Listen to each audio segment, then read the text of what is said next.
The instant the clock struck 2 a.m., my phone vibrated, not with a text, but with an alert from our security camera. The front door swung open, and in that single moment, I understood my marriage was finished. I didn't hurry downstairs. I didn't yell. I simply stared at the screen as my wife walked inside, adjusting her hair, wearing the smile of someone who believed she had just claimed a prize. What she said next changed everything. She didn't seem ashamed. She didn't look exhausted. She looked pleased. When she entered the living room and noticed me sitting there in the dark, she didn't jump. Instead, she let out a small laugh and asked, "Why are you still awake?" As if I were the one in the wrong. I asked where she had been.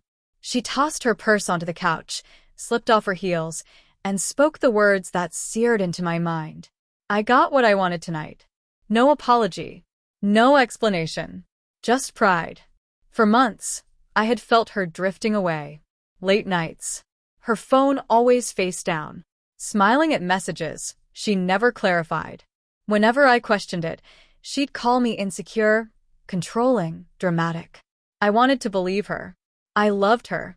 I trusted her. Or, at least I thought I did. That night, I didn't argue. I didn't raise my voice.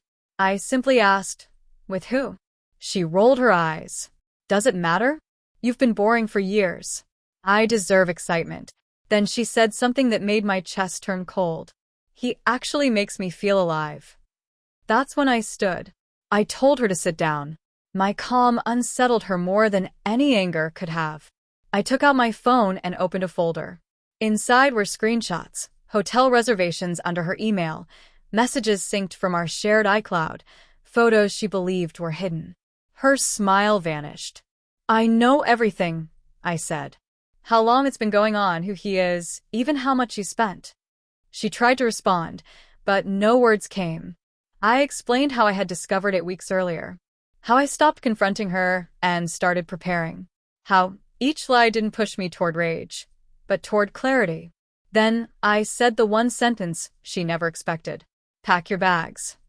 She laughed nervously, assuming I was bluffing. "You're not serious." I walked to the door and opened it. "You have 20 minutes. Take whatever fits.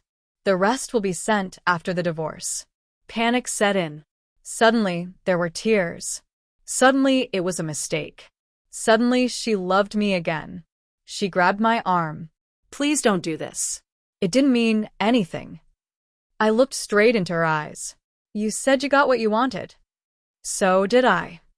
What she didn't realize was that earlier that week, I had already spoken with a lawyer. I had already moved my money. I had changed passwords. I had transferred the house into a trust my father helped me establish years ago. Legally, she had nothing. While she was out chasing thrills, I was taking back control of my life. When she understood she couldn't manipulate her way back in, her tone shifted. She grew angry. She accused me of plotting this, of being cold, of waiting to ruin her. She was right about one thing. I had waited. Not for revenge driven by anger, but for justice rooted in self-respect. At 2:23 a.m., she pulled 2 suitcases to the door. Mascara smeared, hands trembling. The same woman who had walked in smiling now looked terrified of the future she had chosen. Before stepping out, she asked one final question. "Was there ever someone else?" For the first time that night, I smiled. No. I didn't need anyone else to win. The door shut behind her, and the silence that followed wasn't empty. It was calm. Weeks later, mutual friends told me the man she chased didn't want a relationship, just fun. When the drama began, he vanished. She tried calling, texting, even showing up unexpectedly. I never responded, because the real revenge wasn't throwing her out. It was becoming a man she could never wound again.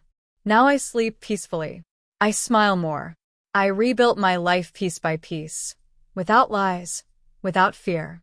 And sometimes when I think back to that night, that 2 a.m. alert, I understand something clearly. She walked through that door believing she had won. But she was stepping into the moment she lost.